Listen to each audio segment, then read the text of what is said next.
Agritechnica 2025 det er også et sted, hvor det nye Jaguar 1000-serie præsenteres. Og som fast seer af Agritech Media er I jo faktisk ret godt kendt med maskinen, efter vi i Danmark har haft en forserie-maskine kørende hos Rosgaard Maskinstation, og Agritech Media har fulgt den tæt. Og det er der kommet 2 film ud af, og jeg kan linke til dem i beskrivelsen herunder, hvis du endnu ikke har set dem.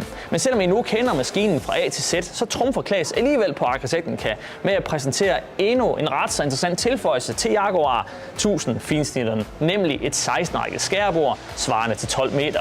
Orbis 12.000 er navnet og bliver dermed en udvidelse af Orbis-serien til Jaguar 1000-serie, hvor et nu 12, 14 og 16-rækket skærebord kan vælges.